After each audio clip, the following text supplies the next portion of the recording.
Tammy Baldwin was just talking about, there could be no restrictions in the states upon abortion, meaning that a child could be coming through the birth canal and could still be aborted? Is that right? No, it's wrong. And most Americans think that is wrong. And the fact is, Tammy will not get that through the Senate.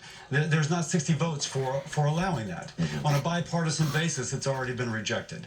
So I kind of reject giving me theoretical after theoretical, just because I mean, that's what you do if you want to fill airtime and get people buzzing. But it's not how we actually go. I hear you, but there seems to be a real debate here on this front. But I'd also want to talk to you about something that you have decided to touch, which is the third rail of American politics and Social Security. And before I ask you about it, I want to play this ad that Donald Trump is running against Ron DeSantis on this issue. Take a look. DeSantis has his dirty fingers all over senior entitlements, like cutting Medicare, slashing Social Security, even raising our retirement age.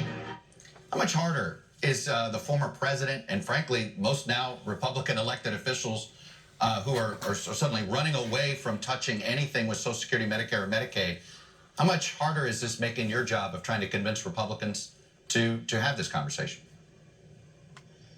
You know, both Joe Biden and former President Trump have the same plan, which is to do nothing on Social Security and to allow a 24% cut to benefits when the fund goes insolvent in about 8 or 9 years. They both have the same plan. It does make it harder.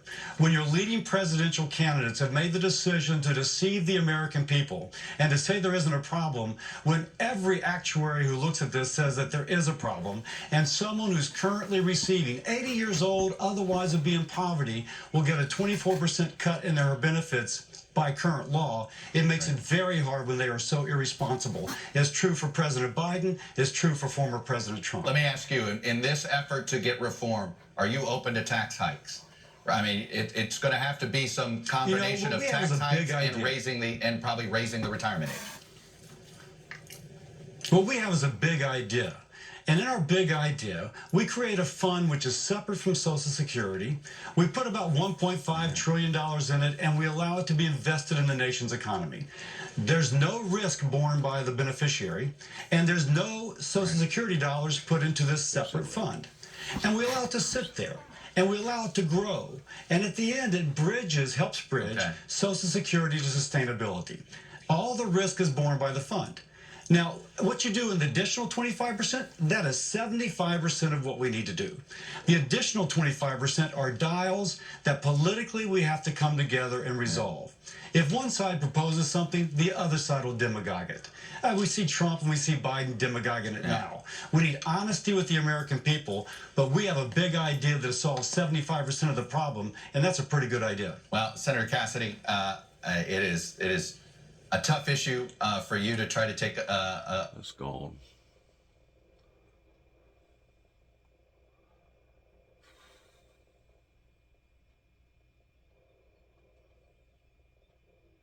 The Washington Post's early 202 and anchor of Washington Post Live. Hallie Jackson, I want to focus on Ron DeSantis because it, I think, does get us into. Let's go on some more.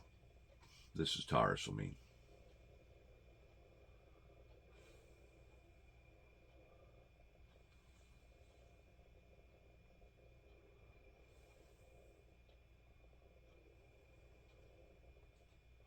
Right there. Defense minister called for a pause in it. He was concerned about it hurting Israel's security due to so many reservists being upset about it. The Israeli public approval for you has plummeted. The most recent Channel 13 poll has 71% disapproving of the job you are doing. Even among your own Likud party members, more people have a negative view of your job than a positive. And late last week, the credit agency Moody's downgraded Israel's economic rating due to what it said was what reflects a deterioration of Israel's governance, as illustrated by the recent events around the government proposal for overhauling the country's judiciary. Given all of this, have you decided to rethink and pull back on some of your reform ideas? Well, you loaded so many things, many of them incorrect in your questions. I'll try to, how do you say that? Unpack that one by one. Okay. The first thing is that I look for a broad consensus on the judiciary. Every democracy, including your own, has continuous tension between the judiciary and the executive or the legislative. That's happening in America. It's happening in France. It's happening in Israel. It's a natural tension of trying to keep the balance between the three branches of government. And Israel is no different. In Israel, the last 30 years has been a growing arrogation by the Supreme Court of the powers of the executive and the legislative. We're trying to bring it back into a proper balance. But that obviously has concerns because democracy is based on the will of the majority, the will of the people is reflected in the government that is elected and the legislature that is elected, and protecting individual rights, the will of the majority and the rights of the minority. And how to balance that is something that we're working at now. It's not easy. I want to make sure the pendulum doesn't swing from an all-powerful judiciary, always independent, but not always all-powerful, that overrules the government or the parliament.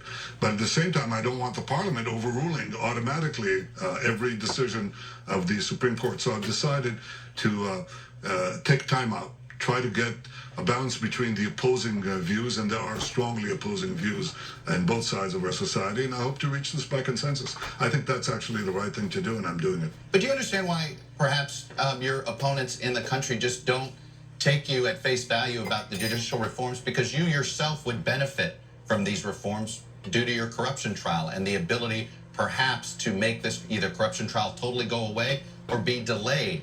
How can you lead this effort if you yourself may benefit from this effort? How do you make it credible to the public? Here's another fib, another lie. That's just not true. My own legal proceedings, which by the way are crumbling, all these charges against me have been crumbling. It's interesting that the hostile press stopped covering it.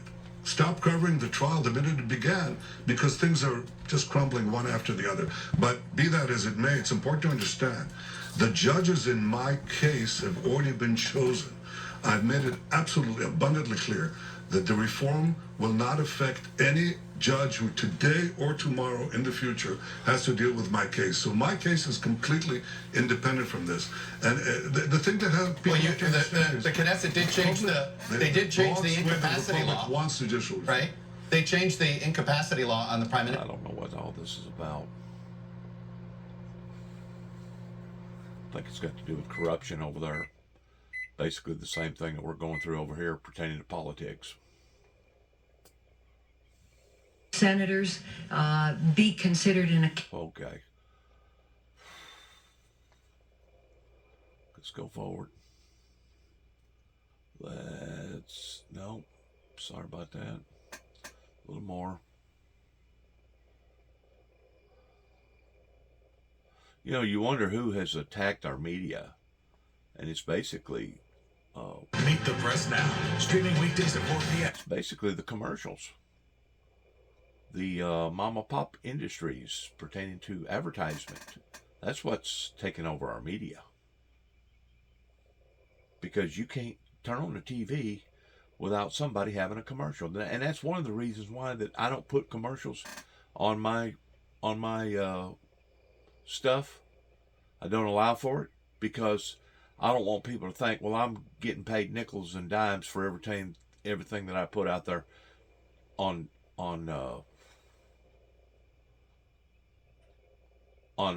public domain. That's not what I'm doing it for. I'm doing it to try to bring awareness to the subject matter that what I'm talking about. Plus, I don't want to be falsely accused of me profiteering off of things that I shouldn't be profiteering off of. It's where the people has failed the ministry, not the ministry that's failed the people.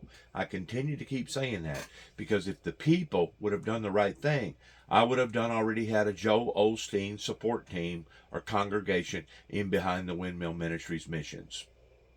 I can't repeat that enough. This ministry did not fail because of the people. It was the people that failed the ministry. And of course, if you're just a one-man pony show, people's going to laugh at you. They're going to snarl at you. People's going to make fun of you. People's going to do this. People's going to do that. because they feel like that now, because you're defenseless in the sense that you're only a one-man show. And this is what I've been going through now for 30 plus years, because I didn't have that following. I didn't have that support team. I didn't have a sponsor per se. It basically left me open. I was put out on a limb to dry. How does a 21-year-old Air National Guardsman end up with all this access to classified documents?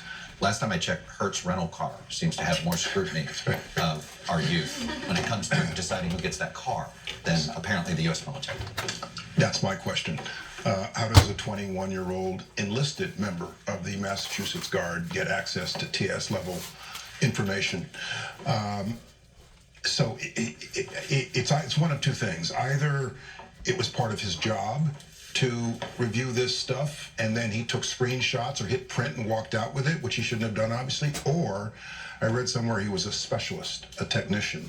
So he may well have had access to that level of classified information and then reached to get something he should not have read in the first place. A failure of imagination. I mean, look, you put all these on computer networks, you need some tech support. Did they not think that the IT folks might be a vulnerability? Right? Don't look for the answer here. Yeah. I'm stunned by this. And there are all these questions about, should we clamp down? Shouldn't we clamp down? Should we make it tighter? I tend to be a little philosophical about this. We have an incident like this, 1 in 10,000, where somebody steals something. And then you have an incident like another Boston Marathon bombing. Right. 10 years ago, and everyone says, why didn't you connect the dots? Why didn't you connect the dots? And we want to make it broader, wider, more access. And so it's like a pendulum. It goes back and forth, and there's a happy medium somewhere. Hallie, nothing that was leaked was stuff that we didn't largely know. Meaning like, we knew Egypt had a history with Russia. We knew, look, there were some specifics that were embarrassing to these other countries. So in some ways, there's part of me like going, oh, it's nice to know that the intelligence, that this is what it is. It's what it looks like, and apparently this is what it is. And I think the sense, and in talking with a couple of folks close to the White House on this, they're sort of pointing to what, of course, President Biden said, that there was nothing contemporaneous. Not we're going to talk about the fact of the leak itself, but the underlying information that was released here. The sense is like, hey, they think people in the country largely support what the Biden administration is doing, let's say, on Russia and Ukraine, and that this is not going to be a game changer there. I think politically the question is how much hay is there? There's really, although I talked to some Democrats who want to frame it like Republicans are out there defending this guy, this leaker. It's really not all Republicans. It's really just one elected Republican, and that's Marjorie Taylor Greene. Well, that seemed to be a bizarre thing. Yeah, more of a detour than a main event. Yeah. Is there going to... The Intel committees are going to want some pound of flesh here, aren't they? Yeah, my sources on the Intel committees in Congress are saying that this is absolutely going to be an issue. There's going to be an all-senator classified briefing when they return this week, in the middle of the week. And the intelligence committees have a lot of questions. Not only why do so many people have access to classified information, and what sort of fallout is there from this? They want to know not what President Biden says, but what the intelligence committee is saying, what the fallout is going to be. So this is going to be an issue, but this has also been an issue when there have been leaks before after the Snowden issue. And Jay, you know better. I'm not sure how much change there has been in the classified complex since after each one, but Congress is going to focus on this. Look, Steve, this is a challenge because of our ability, technology. We have more classified intelligence than ever before. Yes. Because we have so much signals intelligence. We're able to. So, I don't know how.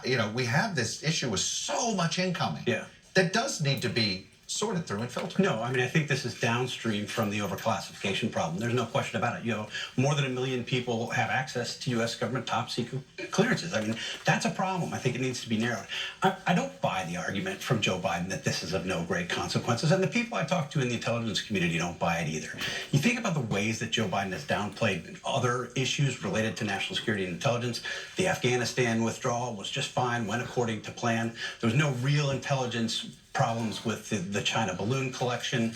You talk about on domestic policy, inflation is transitory. I think Joe Biden has a credibility problem generally, but I think he certainly has a credibility problem with respect to intelligence. I think there are those that are trying to draw the distinction, though. Nobody thinks the leak was good. Everybody thinks it was bad, right? As far as the fact of the matter of the leak itself and then the information that it revealed. I agree with you. I think Congress is going to hammer this. I think when you look at it through a political, let's say 2024 lens, I think that's it, too. I will get you on the post game Could have been worse. Could have been much worse. He could have put out stuff that was much more. Well, we don't know what else hasn't been seen. That's it. That's all I have for today. Thanks for watching. We'll be back next week because...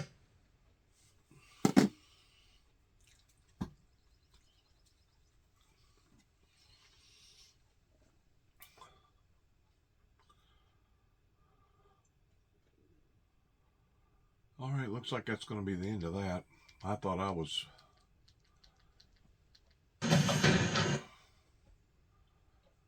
I've done missed part of this. Sorry about that. Side of the argument, and it pushes buttons for people's fears about what's really happening. Late-term abortions should occur as rarely as humanly possible, and they should be only for life-threatening conditions of the fetus or the mother, and that should be analyzed by that physician. If we start making any access points, which we are around the country, you end up with triggers and 6 weeks, fewer than 6 weeks. These are all barriers to women's health care, comprehensive reproductive health care. And New Mexico is going to stand with many other states to make sure that's not the direction we're headed in. So your state has become this haven of sorts for the surrounding states that do heavily restrict abortion, like Texas. And Oklahoma. Mm-hmm. So that's, I'm sure, part of your calculus here in crafting the laws you did. But I wanted to come back to something you said both in February and in other remarks. You talked about using federal lands. You talked about talking to the tribes in your state. You have a large tribal population there. You said we're moving towards tribal nations providing access, including abortion. The Hyde Amendment prevents federal dollars being used for abortion. But the sovereign White House has not endorsed but this. sovereign land is a whole different designation of Are you doing federalism and this? federal land. We aren't doing it now, but I think we will, and I think we can. How? Well, a couple different ways. A sovereign nation makes its own decisions. Now, the question that I think you're asking is, would we use Medicaid to actually pay for those services? That is complicated with the Hyde Amendment. So the answer there is no. But we do a ton of state investments, and tribes have their own resources. They're already building behavioral health clinics. They run hospitals. They run primary care clinics. They're already in the business of delivering health care. And at least one of those tribes, the Pueblo in New Mexico, has certainly indicated that they would be more than ready, willing, able, and interested to make sure that access, because women of color have limited access for a number of reasons all over the country. And these are Pueblos who want to make sure that the women and families in their Pueblo or sovereign nation have equal access, irrespective of distances that they might have to travel. Because last June, Vice President Harris was asked about this, and she said, no, the White House isn't looking at it. Are they looking at it, or is this just you? Well, I don't think the White House is looking at it, but they have heard loud and clear from a variety of states, including New York, that every federal tool in the toolbox ought to be used to protect and expand access. New Mexico has an opportunity with 23 independent tribes to do that in a little different way. And so the point was, we won't leave any access point, right, on the table if it makes sense, and we have willing partners. I want to quickly ask you about the water crisis. There's this debate over the Colorado River, which appears to be drying up. It's been drought-stricken for like 2 decades now. Do you need the Biden administration to step in here, because the states aren't settling this? I think we do, and I think having at least $4 billion, which is an incentive. Look, people aren't going to give up water rights and automatically lean in to do conservation. It's hard, and it's full of risk. The Biden administration, rightly so, got money available to create incentives so that we're doing better conservation and management. You've got 6 states working pretty well together. California, big water user, going to be tough. But with good snowpacks, money, incentives, and cooperation, we're in the best place ever to do something meaningful about this. Governor, thank you for your time. Thank you. Good to have you back. And we'll be right back. Mass General Brigham. When you need some of the brightest minds in medicine, this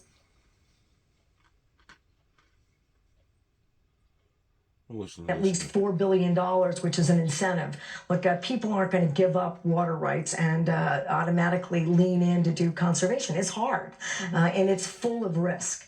The Biden administration, rightly so, got money available to create incentives so that we're doing better conservation and management. You've got 6 states working pretty well together. California, big water user, going to be tough, but with good snowpacks, money, incentives, and cooperation, we're in the best place ever to do something meaningful about this. Governor, thank you for your time. Thank you. Good to have you back. And we'll be right back.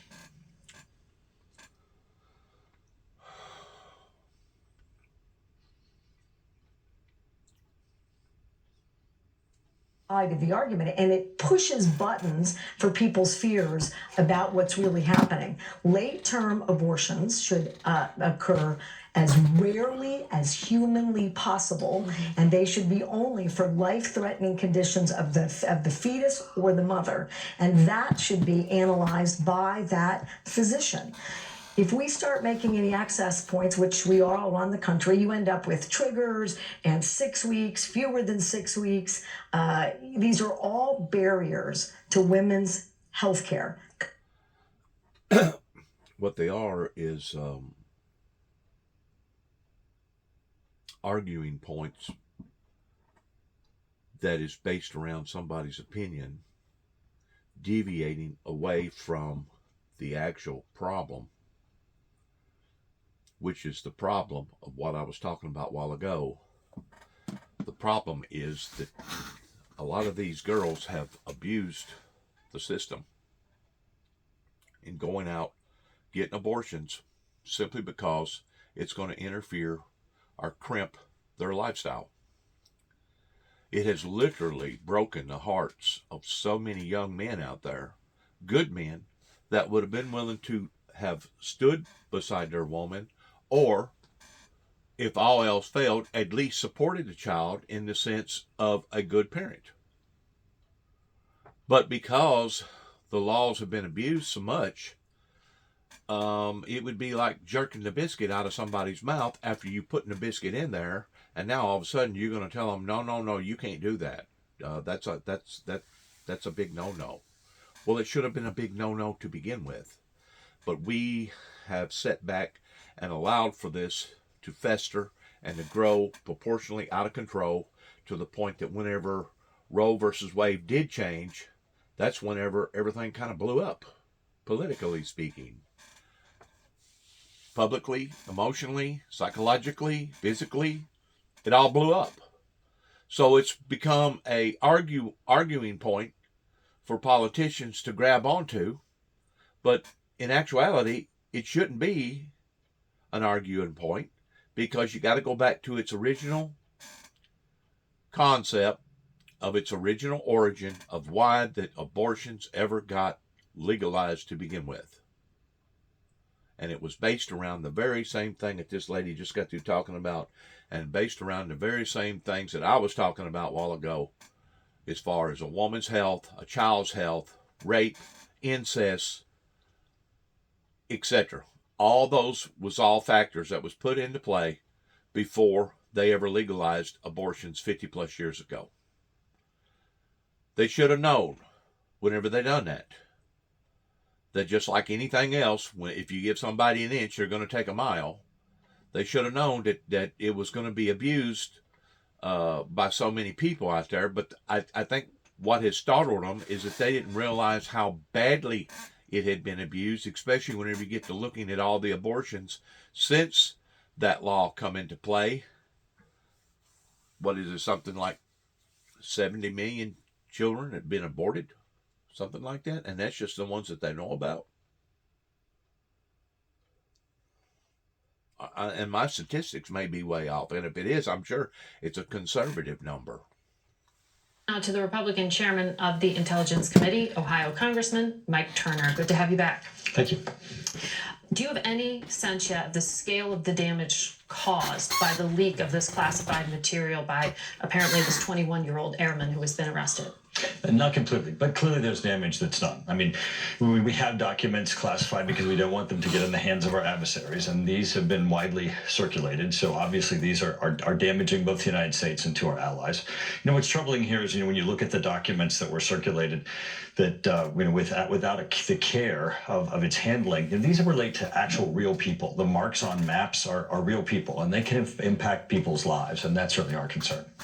President Biden said when it came to the content of the messages and information, he wasn't concerned. You seem to disagree with that. Well, I can tell you President Zelensky certainly would be concerned, and so would our other allies. Whenever we're trusted with information, where we're working in partnership with someone, our intelligence gathering, our intelligence information, if it is released, can represent a vulnerability to them. So obviously it's an issue that's troubling and that needs to be addressed. In the outcome for the Ukraine conflict, though, it's early enough, and these are static documents, meaning they're pictures of a exact period of time, and mitigation can happen. People can change their strategies, and that can change the outcome. I asked this question to Senator Kelly about the concern of Ukraine running through its ammunition stocks too quickly.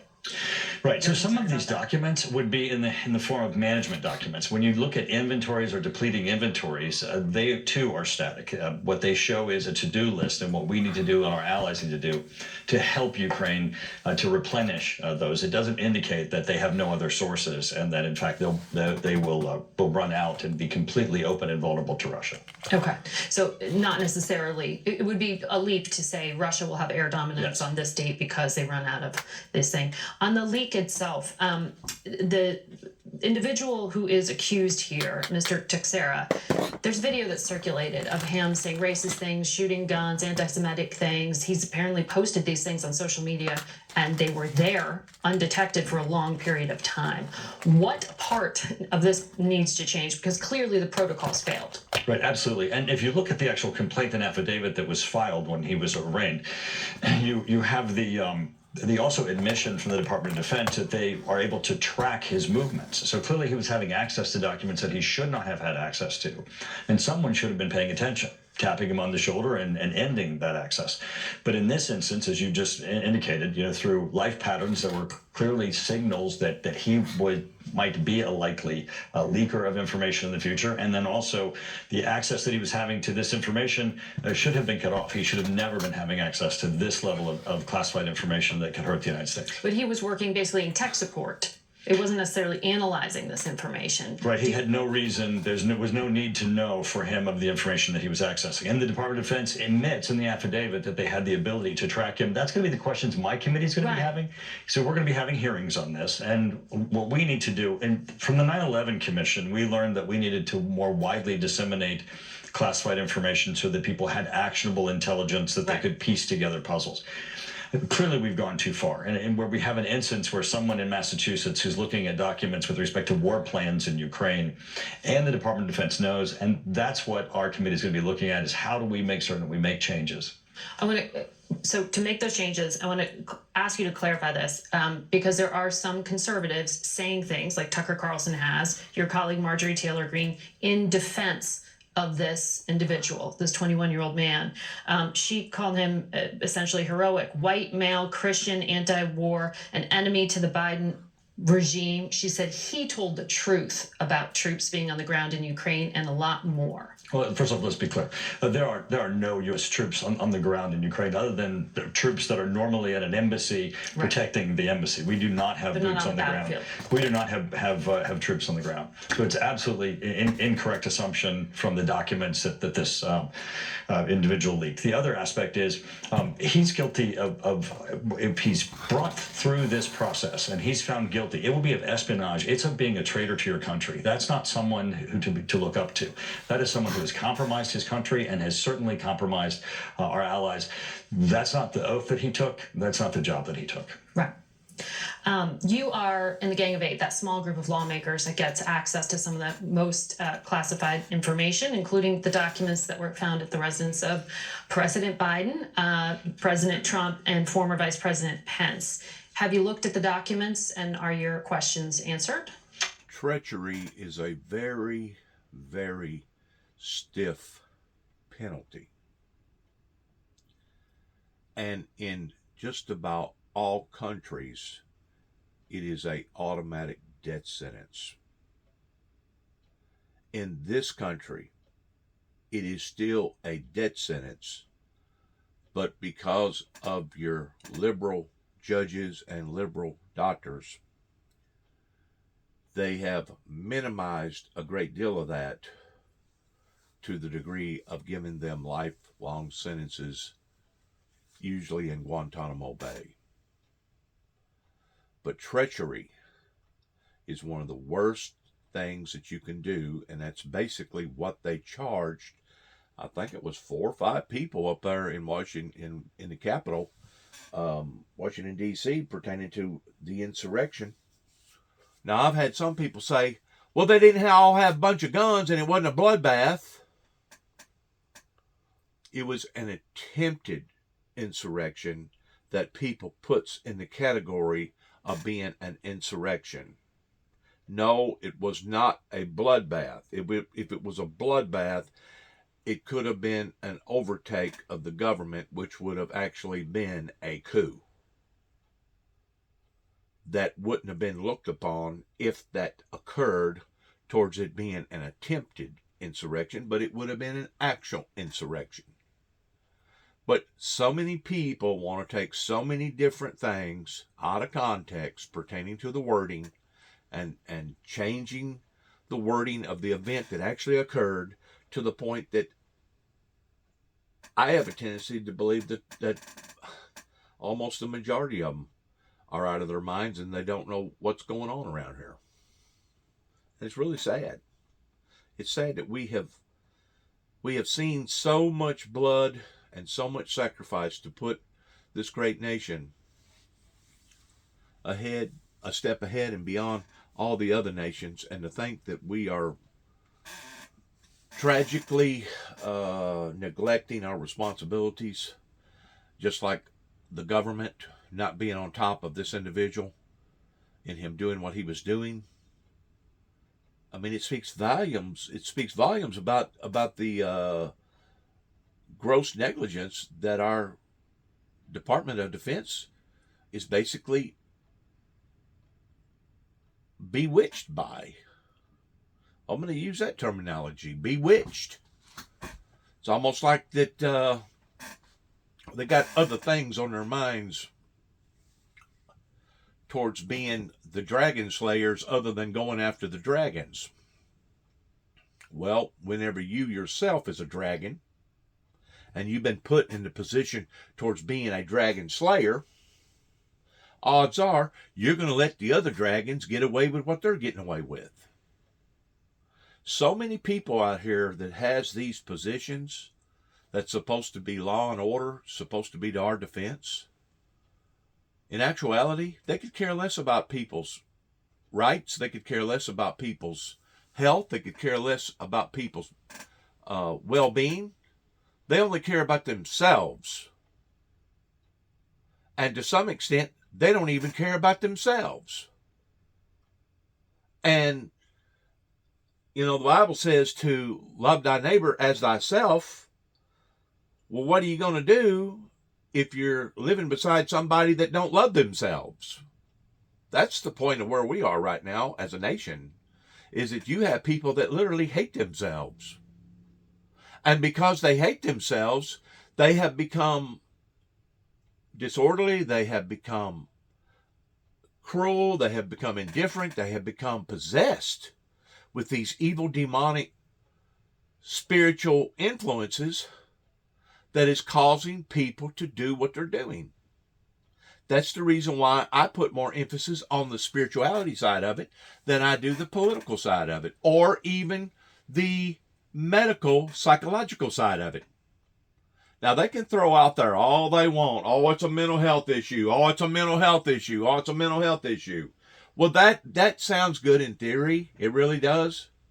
But in actuality, everybody cannot have a mental health issue.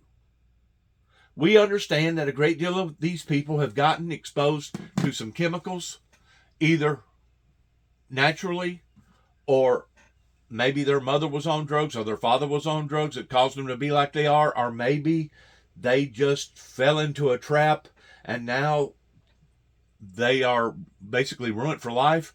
We realize that everybody isn't hardcore criminals as far as monsters, but it turns people into monsters.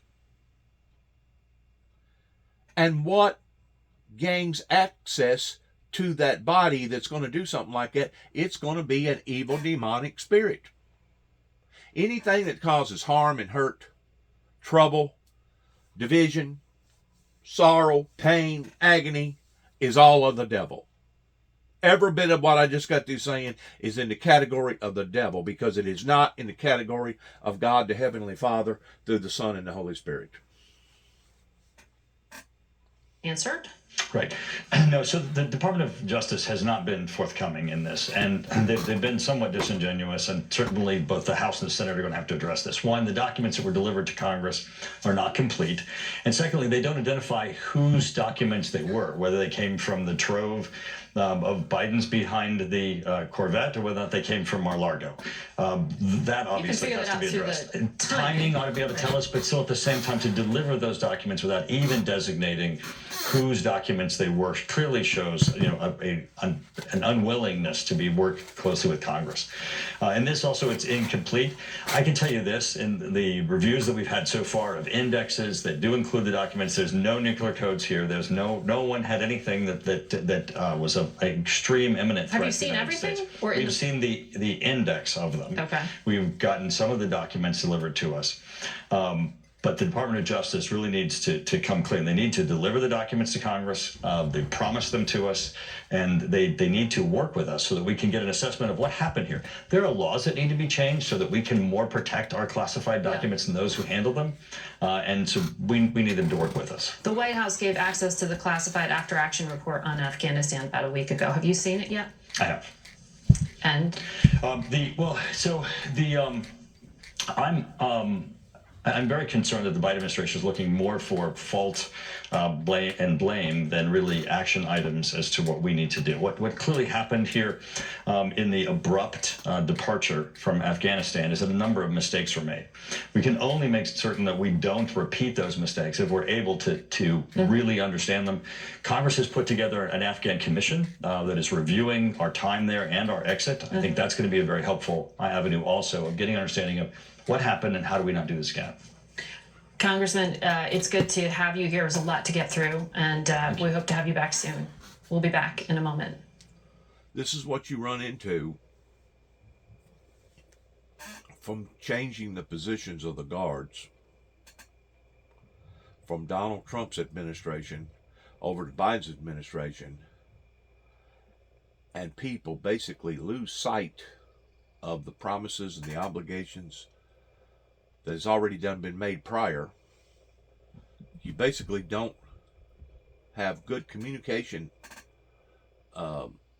coordination, and because the right hand don't know what the left hand is doing, it can turn into something that would be absolutely catastrophic. And that's exactly what we've seen after the military pulled out of Afghanistan and leaving in such of an abrupt hurry that about 11 days later, the Taliban went in and taken over the country again. And they just didn't take over the country. They took over all that military equipment that our military left over there. And I realized that a lot of that stuff, it costs more money to bring it home than it did to taking it over there because of whatever reasons. But at the same time, how come you couldn't had obliterated it into an area that never could have been used again, especially used against us? That's the dumb part. Now that part falls upon to the shoulders of the defense, because they knew better than to do that. We don't never do that, and why we done that this time is still beyond me. European Central Bank. Good morning. Good to morning, have you Margaret. here. Lovely to be back. And your recovery's going all right? Yes, in a couple of days I think I'll be fine. I'm glad to hear that. You have a long list of things ahead of you, and I want to ask you about the global recovery. You were speaking a few days ago, and you said the recovery for the economy is fragile and uncertain. In this country, the Fed thinks we'll see a mild recession later this year. What is it that you predict? First of all, there is recovery. That's, I think, a point that was not really firm only 6 months ago, where we all assumed that there would be a recession, if only a technical one. If you look at all the forecasts at the moment, it's all positive. It's been... She's lying. It's not all positive. Whenever you go to the supermarket chains and you try to find an item and the item is not available, or you go to the supply chains and you look for the item and you see the item, but it's increased in price and it never has decreased, she is not living in the circuitry of reality. She is telling you what people want you to hear, that the economy's gotten better. And I'm pretty sure the people that's adjusted to their lifestyle of making $100,000+ a year, it hasn't affected them near as much as the people that's barely making $25,000 a year, or even less, the people that's already in poverty state. So whenever she gets up there and says what she says, okay, if you don't believe me, next time you go fill up your car and the gas, instead of it being $2.98 a gallon, now it's about $3.33 a gallon. And probably next week it's probably going to be a nickel more, and probably after that it's going to be a nickel more. And they do this every year. Now they'll tell you that they do this because of certain chemicals that they put in the fuel in the summertime that's not required in the wintertime. Okay, let's say it is. But what gives them the right to jab the American people and the world in using oil, weaponizing energy, a source of energy, gasoline? What gives them the right to hold people hostage and basically charge whatever that they want to charge? And in the meantime, you got Exxon, Valve, Shell, and all these other major oil producing companies, as well as OPEC and people down in New Zealand, basically stuffing their pockets full, and they made more profits last year than what they ever have. Well, in the meantime, people went broke. People done without. You wonder how come that I say that these people need to go to jail? They need to go to jail. And the main perpetrator over in Saudi Arabia needs to go to hell, because he's the one that deceived the world in thinking that global warming didn't exist, and he's the one that, just as of recently, within the past month, has reduced 1 million+ barrels of oil, that everything is based on supply and demand, and whenever you got more of a demand and you got a supply, the prices go up. It fluctuates. It's that way with soybeans, it's that way with cotton, it's that way with medicine, it's that way with just about anything. Supply and demand. When you have more of a supply than you do a demand, the prices go down. But whenever you have more of a demand and you do the supply, prices go up. What we're seeing here in not only America but throughout the world, especially in places like Europe, France, other places like that, Germany, is that we have basically two basic levels of people that either fit under the category of being okay. Maybe they're not stinking filthy rich, but they have strong enough bank accounts that they really don't have to worry about nothing, even if gasoline went to $7 or $8 a gallon.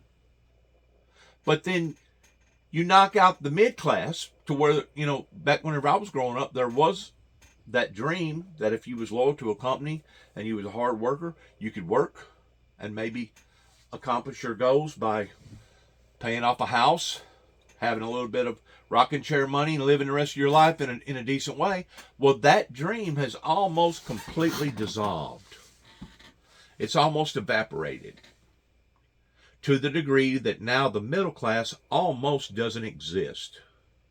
And you either have those that are doing okay, which obviously she probably fits underneath that category, or she wouldn't be in behind this camera right now talking on Face the Nation, or you got those that are struggling on a week-to-week basis, not knowing if they're going to live from one week to another, and basically having to borrow from Paul to pay Peter, in the way that the system is set up, to where if you miss so much as one payment, you got to pay all these extra penalty fees and all this other stuff that's added onto that basically helps drive you or puts you back even that much further, because the banking industry takes advantage of stuff like that. And of course, if you make them too mad, whatever that you've been late on, it don't matter if it's a car or a house or whatever, it don't matter if you've been paying on it for 20 years and you only like maybe 10 years in paying it off, if you are not dealing with the right people, the next thing you know, they'll come and just liquidate everything and have you evicted out of the house, and then they'll resell the house and they'll make that much more money off of the original loan because you missed out on an agreement pertaining to a contract, and because you missed out on that contract, that gives the loan officer the right to basically jerk you out of the house or jerk you from out of the steering wheel of the car and say, sayonara, see ya. In the meantime, chaos is erupting. Chaos is erupting pertaining to the people that are falling through the gaps, falling through the cracks. So obviously something has happened here, and it's got to do with the NAFTA agreement. It's got to do with us basically being sold out, and all these major retails, don't matter if it's the dollar store, Dollar Tree, Dollar General, Walmart, Kmart, Big K, Walgreens, or whatever, all these people now are struggling towards the same thing. What can we get the consumer? What can we get to the consumer for the least amount of money that they will be a repeat business? And they was willing, you got to look at the facts, they was willing for the past 20 plus years of going overboard, and everybody basically running towards the same brass ring, and they took the bait, hook, line, and sinker, to the point that now we've got all these factories that shut down. It used to be a productive environment for our economy and for our country, that now are left there, just like Donald Trump talked about, looking like empty tombstones. That whenever you fly over it with an airplane, you see this building that used to employ 400 or 500. You fly over this building that used to employ maybe 1,500. And that's basically, the building's still there, but no cars is there. You have an empty building that basically Donald Trump emphasized or expressed it towards looking like empty tombstones. That's awful to think that our politicians has done this, because now the narrowness of those that wanted to be honest, those that wanted to be hard workers, those that wanted not for a free handout but for a fair handout, is now being smothered. They're being smothered, and you wonder how come the suicide rate is going up the way that it is. It's because the morale, the momentum of the morale now has been damaged to the degree that a great deal of those kids now today could care less about struggling. They could care less about dreaming. They could care less about being loyal to a company. They could care less about being honest, because now it's reached a point of survivalist to the fittest.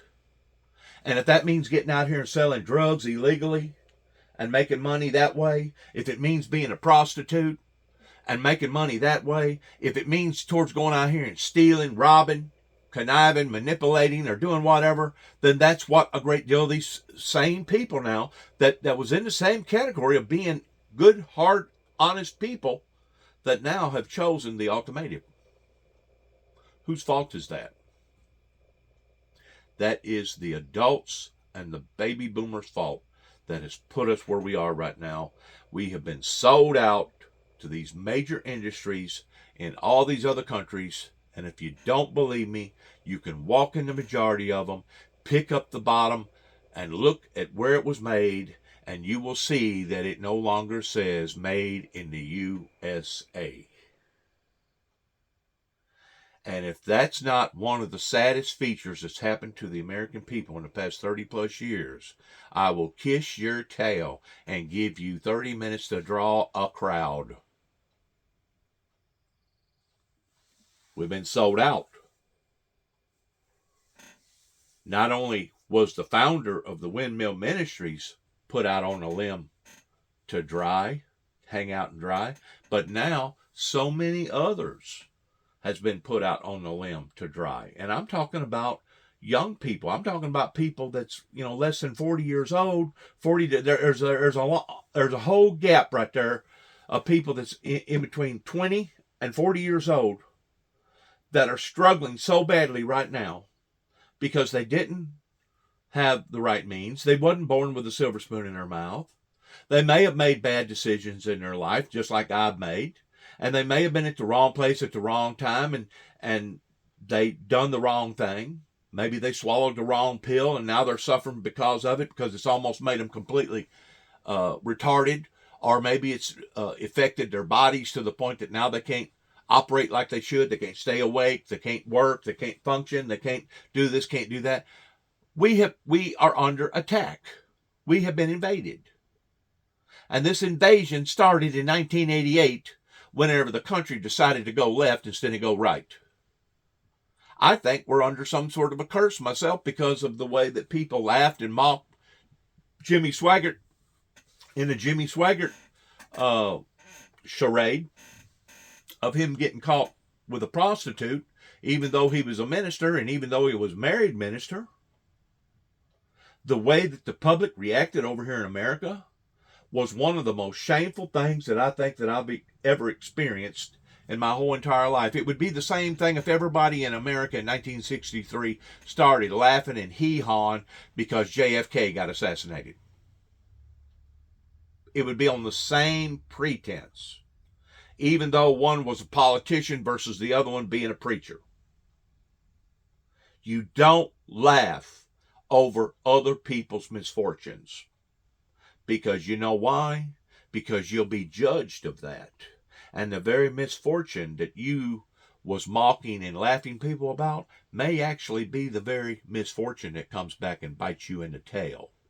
And that's exactly where we are right now as an American citizens. Now, the majority of the people that hear this, the majority of them will say, this guy don't know what he's talking about. He's an idiot.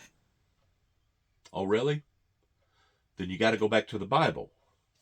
What goes around comes back around. What a man soweth, that shall he also weepeth. You got to go back to the original standards of the laws that was written for mankind pertaining to the law of gravity, that what goes up must come down. And whenever you try to defy those laws, whenever you try to break those laws, that's whenever the master, the creator, steps in and says, you know what? I'll show you that what you just done was stupid. It's kind of like one of the engineers or the captain or whoever it was on the Titanic that said, not even God could bring this boat down. You don't make statements like that. Because if you do make statements like that, you will learn to suffer the consequences for making them. God has never been one to be mocked. God has never been one to be taken lightly. Even whenever Jesus was amongst us in the bodily form, he never joked or looked upon the adversary pertaining to the Luciferian Lucifer in a humorous, jokative type way. Never. You know why? Because it was the very thing that caused the division up in heaven, and it is the very thing today that is causing all the division, not only in America, but throughout the planet. But yet now, we've got occult leaders, satanic worshipers, that basically live less than a half mile from where I live right now in Northwest Tennessee, that growing up in the 60s, 70s, and the 80s, I wouldn't have imagined anything like this ever have moved in to the neighborhood. But because of the laws and the way that they have manipulated the laws, and the fact that in 1986 they themselves become a tax exempt entity under the pretense of freedom of religion, now you got them sprung up everywhere. You got them sprung up everywhere. And you wonder how come the wrath of Satan has come down the way that he's come down upon to the land towards seeing all these major, horrendous, horrible events occurring. It's because the balance has shifted. And instead of us having more good people on the planet, now we have more bad people. We have more dishonest people. We have more cruel people. We have more evil people on the planet, to where shortly, either during or shortly after World War II, we didn't have that. The balance was more the other way. There was more good people, more Christian people, more people that believed in the Bible, and more people that tried to abide by the Bible, abide by the laws of God. Today, we've floundered. That's the reason why sometimes you hear me say that your house has been left desolate. That means desolate. The word desolate, if you get to looking at the word desolate, that means at one time something used to reside there, but now no longer resides there. You can't say that your house has been left desolate if your house never accommodated that person or that entity in that house. You can't say that your house has been left desolate. All you can say, well, your house is empty. That's not what the Bible says. The Bible don't say that your house is empty. It says that your house has been left desolate. That house that I'm talking about can either be on an individual scale towards a person. It can be in a community scale towards spreading it out. It can be on a state scale. It can be on a national scale pertaining to the masses. And the house that it's talking about is a metaphor using an actual house as an example. That way, maybe people can understand that the house that Jesus Christ was talking about was your body. Who you are, what you are. And that can be desolate either on an individual level or on a mass scale level. And that is where we are today as Americans. And that's the reason why that I believe that God has turned his back towards protecting us and basically looked at the devil and said, sick 'em. They brought it upon themselves. They have bitten the hand that was feeding them. Now I'm no longer going to feed you. In other words, just as the Bible talks about, for as many as I love, I will chastise and rebuke. Be thou faithful, even unto death, and I will give thee a crown of life, where it talks about in the first 4 chapters of Revelations. That's what it's talking about. He who have not known the depths of Satan, hold fast till I come. For I will not put upon to thee none other burden. Hold fast till I come is what the scripture says. For I've not found thy works perfect yet, to hold fast till I come. That's where we are. We're a sick nation. We're a sick planet. And we're getting sicker every day because people are getting older every day.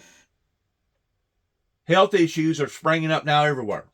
There's different diseases that the scientific world is discovering every day that they've never thought that they would ever look at or see. So we're in the state of that sick bed that the Bible talks about, that I will throw thee off into a sick bed. Now the next level, as I spoke of earlier, the next level is Great Tribulation.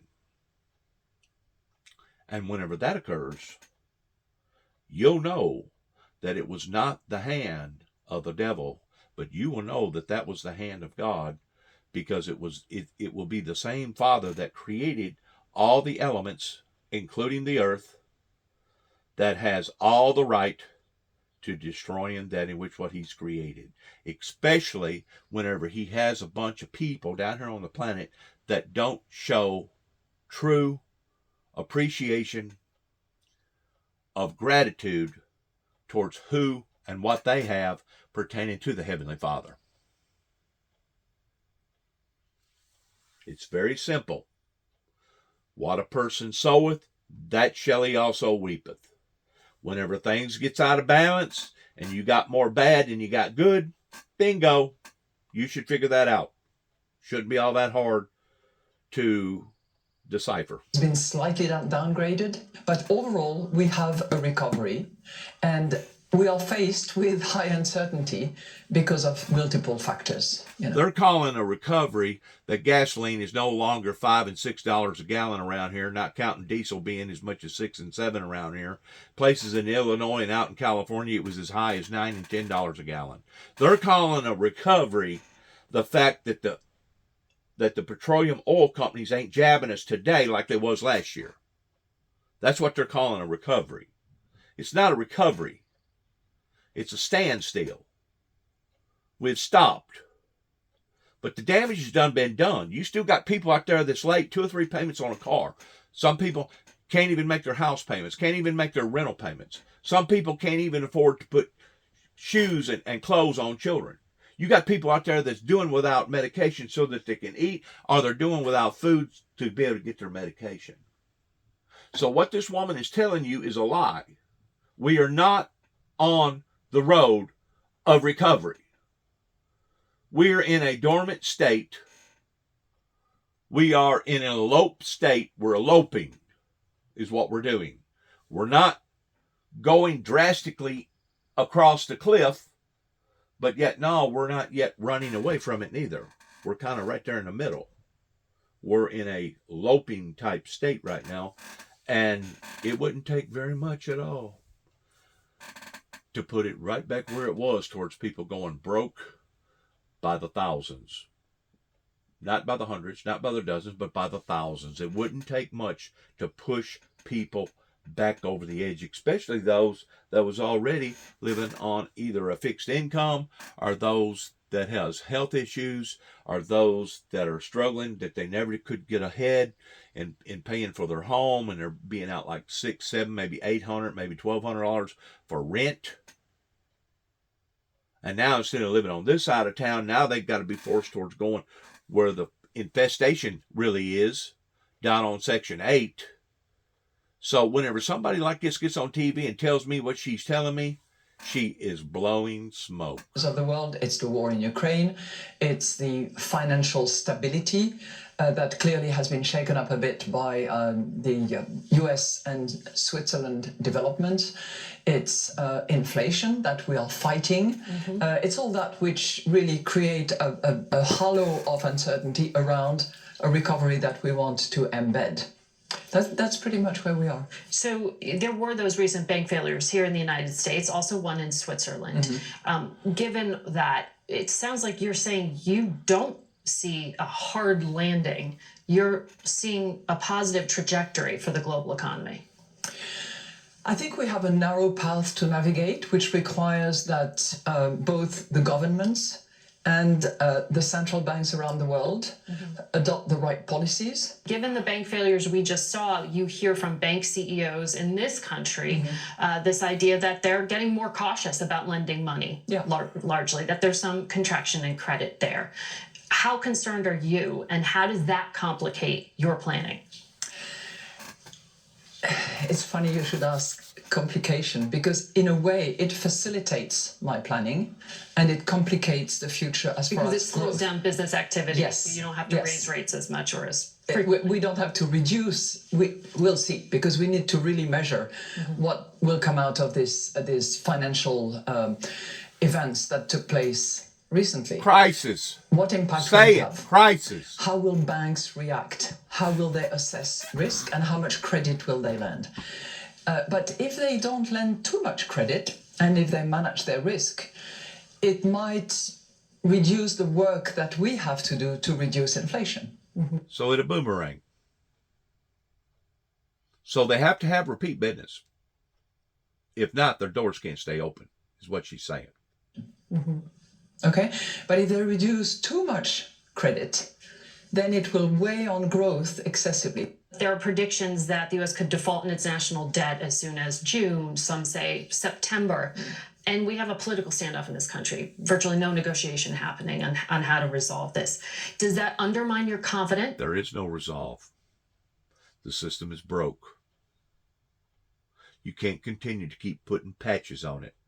Little bitty band-aids or kicking it down the road, hoping that somebody's going to come up with an answer.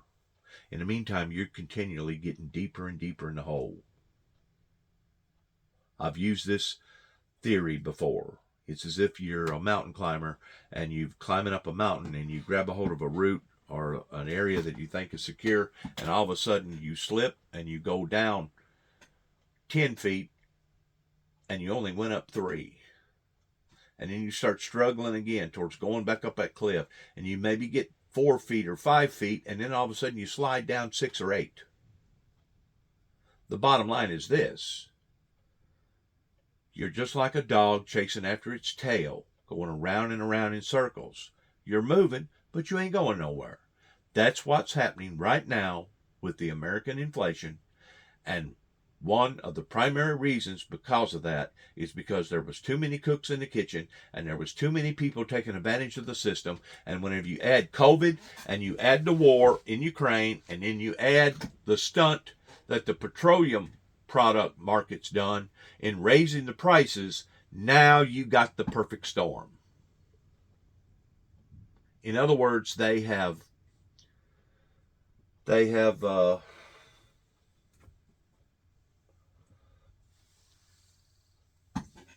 energized the smaller problems towards turning them into bigger ones. They have basically taken stuff that was kind of floating down at the bottom that now has suddenly come up to the top. They have escalated these problems because of what OPEC done, because of what the war done, and because of what COVID has done. It has accelerated all these problems that now the vast majority of the politicians, not just in America but throughout the world, really don't know how to respond to all of this, in which they should have had their eye on the ball 20 years ago, 15 years ago, 10 years ago, especially the climate deniers that was saying, oh, no, global warming ain't real, global warming ain't real. To think that a bunch of people was hoodwinked that way, spellbound, brainwashed, is just unbelievable in where we are today, in them trying to lie to us and tell us that there's a solution to the problem.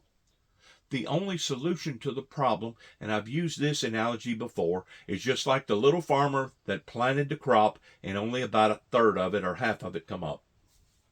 He's got two choices once he realizes what's happened. He can either keep what he's got and settle for the yield dilapidation, or he can disc it all over, replant, and hope the second time that he plants that crop is going to be much more plentiful than the first crop whenever it comes to yield. We're at the crossroads. We can either continue to do what we're doing, which is not doing nothing but going further in debt and going further in the hole, or we can start with a new start. And even if it means having to change the American flag to the degree that we either add something to it or take something from it or whatever, once you do something on the scale that what we're talking about would be the same thing as what happened to Russia almost 30 years ago, whenever their economy failed, and they had to change their whole concept of no longer being the USSR, but now called the Federation, the Russian Federation. Now, I don't know if they changed their design of their flag or not, but theoretically, they should have had, because that flag stood for that particular entity during the time that you was under that regime. Once you change the regime, now you change the design of the original flag. That's why I say that the American flag needs one big star in the middle of the stripes that will put just as much emphasis upon to the South as it does the North, because the North obviously has failed the South in what has went on towards the State of the Union, the Republic that has failed us all. That has failed us all. That's the bottom line. It has failed us all. They can continue to keep putting Band-Aids on the circuit, on the broken system. Or they can try to reform it.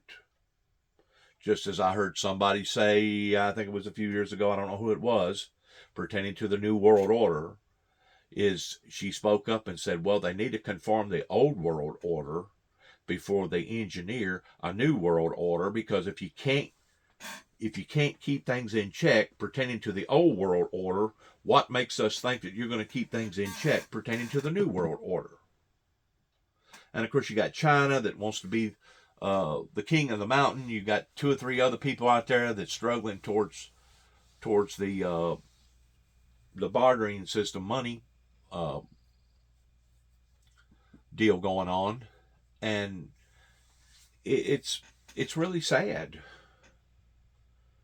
The state of affairs that's happened to the American people that's put us where we are today is really, really sad. And like I said, whenever COVID hit and all these other things happened, it just energized all our problems. And now, all of a sudden, I've used this analogy before. It's like you're in the middle of a football game and all the spectators all of a sudden run out to the ball field all at one time, as hard as they can. And now you got a cluster. You got chaos. Everybody can't run out on the playing field at one time. And the reason why that they're running out on the playing field is because they're all objectionable towards what has happened. Well, guess what? You're a day late and a dollar short, as my grandfather used to say. You should have had your eye on these things back in the 90s whenever things was going sour. Much less 2000, of course, we was disrupted.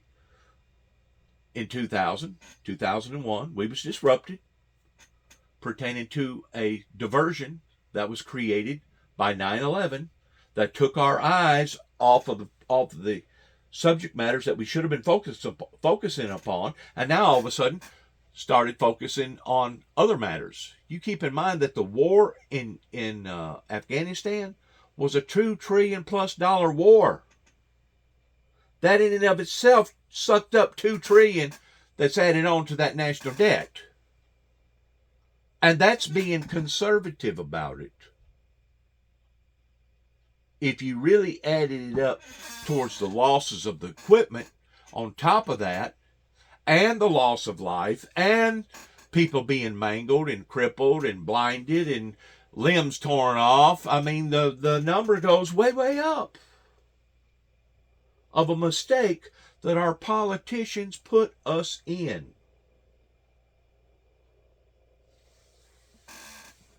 The average Joe, the little man, did not do this to ourselves, because we're just another statistic. That's all we are. We're just another number. It's the people that the people have hired that has made these bad decisions for us, that has put this administration presently, Joe Biden, in such of a unbearable position.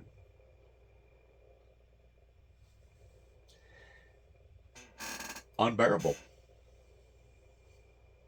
It's one heck of a burden. What does the Bible say in the first 4th chapter of Revelations? For I will not put upon to thee none other burden, hold fast till I come. People don't realize that this is the end. This isn't just somebody talking about the end. This is actually the end. And if you can't see this, with the world becoming so disfigured, with the forces of nature lashing out upon to the inhabitants here upon to the earth, if you can't see that, it's obvious that you either don't want to see that, or you're basically an atheist or an antichrist to begin with.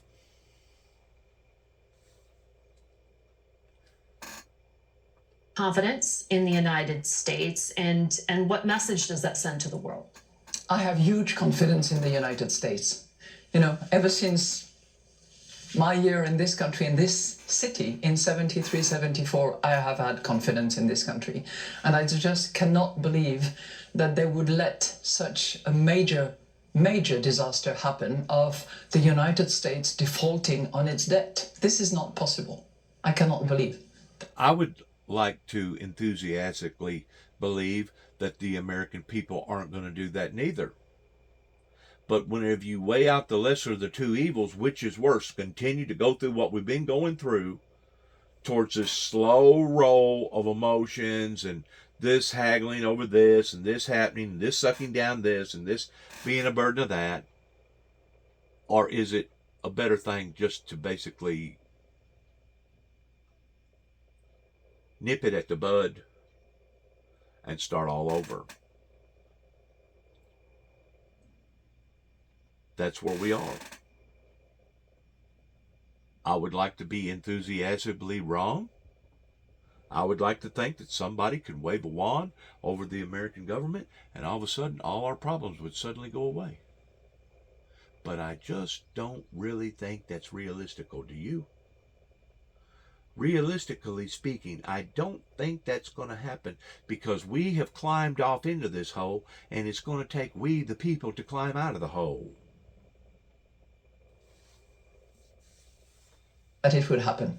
But if it did happen, it would have very, very negative impact, not just for this country, where confidence would be challenged, but around the world. Let's face it. This is the largest economy.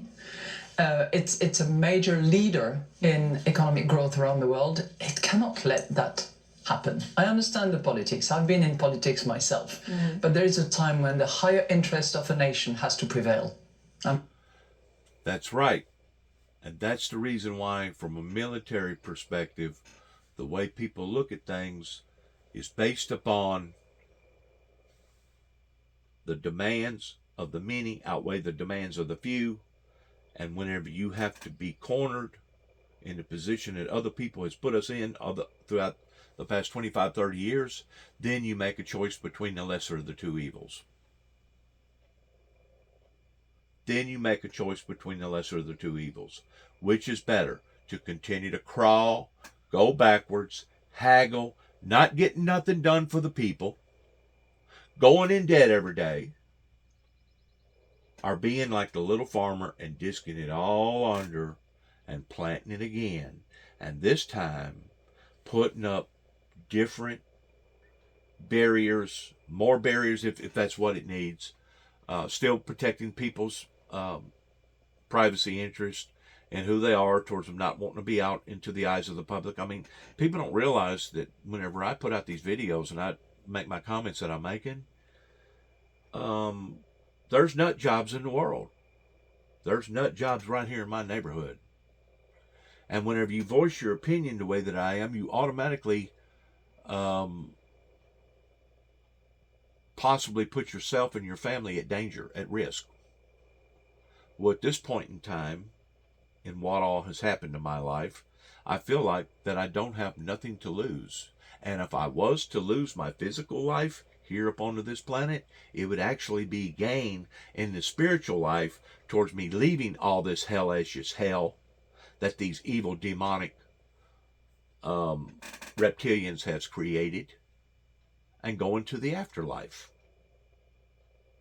It would actually be a blessing. I don't want to enhance it. I'm not putting up a shingle out here towards advertising for it. But I'm just saying, anybody that's in the eyes of the public right now, it don't matter if you're a librarian, it don't matter if you're a dog catcher, it don't matter if you're a mayor, it don't matter if you're a governor, it don't matter who you are. If you're doing the work as a public servant, you are at risk. Not by a cow kicking you, not by a horse per se bucking you, not by a snake biting you, not by your canoe going under and you drowning in a river or a lake somewhere, but you're at risk because you're working in the market of the people. This is a market. The same way that the cows pertaining to the milking industry, Turner Milk, that is a market, that is an industry.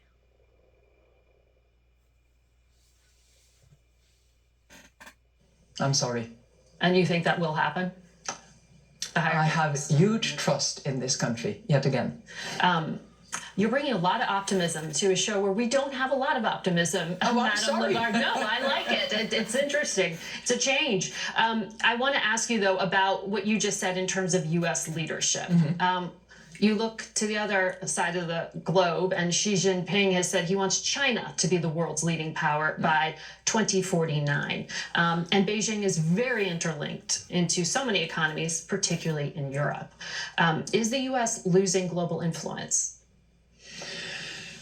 There is clearly a competition between these large economies. What I hope very much is that they can have a dialogue, because all these relationships, whether it's trade, whether it's politics, whether it's economic development, whether it is financial stability, it's a two-way street. We cannot ignore each other, and trade should not be confrontational. It has to be careful. It has to identify the areas that are strategic for one country or the other, or all the others, but it shouldn't be confrontational. I'm on the same page as Henry Kissinger on that, or Kevin Rudd, the new Australian ambassador. Conflict is not unavoidable. But there is, it seems, increased political pressure to choose between the United States and China in many ways, in some of these political capitals. Is that even practical from an economic point of view? It would lead to economic downside. The amount of which is uncertain. Is the global economy going to be affected by 1 or X%? There are multiple forecasts. All of them are negative. So the decoupling and the sort of bipolarization of the world would lead to less economic growth, less prosperity in the world, more poverty across the world. So I think that this is something that should be by all. And in all her analogies that she's figuring out right now, she's not putting into the equation pertaining to the forces of nature. She's not putting into her analogies pertaining to population growth. There's so many things that she's not putting into her equations of putting all those dots together that comes up with a reasonable solution. She's telling us about the problems and how devastating that the problems could be. But what's the solution to the problems? That's the $64,000 question. In the meantime, you got people that's struggling towards being the king of the mountain, one wanting to control the other one, pertaining to bartering currency. That's going to create that much more chaos. And until there's some sort of a unified global transition, basically, instead of the nations working towards bettering each other, they're going to be working towards harming each other. And that's in addition to all the little countries now that are starving, all the little countries that's basically imploded because of either COVID or the high fuel prices or the war over in Ukraine. You got some of those countries over there that is already done bankrupt. No wonder their people is raising Cain and burning buildings and having riots in the streets, because their system has failed. Well, didn't Jesus make that prediction in the Bible that said that in the last days that there would be commotions, wars, rumors of wars? Didn't Jesus say that there would be signs in the heavens and signs upon the earth, such as man has never seen before in the last days, in the last and final days? That's where we are. So we're at these crossroads. It's either going to take, just like Billy Graham's son, Franklin Graham, has made mention, I've seen it on YouTube, I've seen it on Facebook, again and again, that the only thing that can save us is God. And the people has to be sincere in crying out to God, and then after they cry out to God, they have to be sincere in wanting to live for God. Once more, I gave her space to repent, according to the first 4 chapters of Revelations. And she repented not. Behold, I will cast her and those that commit adultery with her into great tribulation. As I was saying a while ago, during World War II, during the Spanish flu in the early 1900s, other types of events that went on in other people's lives, I'm pretty sure that they probably thought that they was going through tribulation. And in a sense, theoretically speaking, there was. But it's not the Great Tribulation. The Great Tribulation is whenever God gets tired of this thing and he comes back in flaming fire, just like the Bible says that he will come back to gather up his elect from the 4 corners of the earth, but in the meantime he will burn down every structure that's burnable down to the ground, because he will come back in flaming fire, taking vengeance upon them who know not him and upon them that obey not the gospel. So if you think that you're going through hardship right now, which I'm sure a lot of you are, some of you is going through stuff right now just unimaginable, with your physical health, with your finances, with basically you being at the wrong place at the wrong time with the wrong people. Can you only imagine what it's going to be like whenever this occurs and God comes back in flaming fire and throws the world, not just part of the world, not just one country of the world or one part of the world off into tribulation, but throws the whole planet off in tribulation? Can you only imagine how chaotic that's going to be?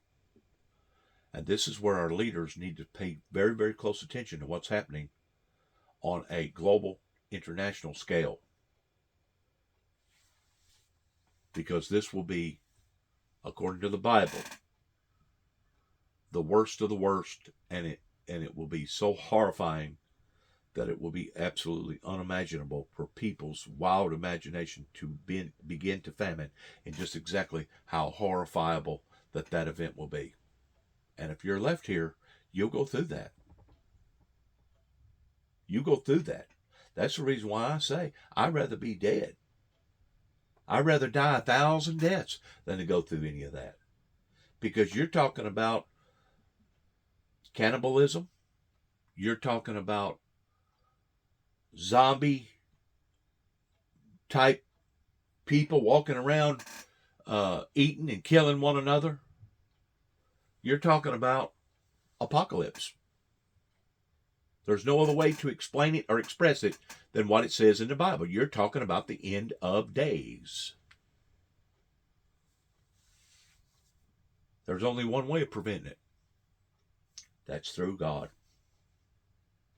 That is through God Almighty and His Son, Jesus Christ, and the precious Holy Spirit. Other than that, it's just going to be another Band-Aid.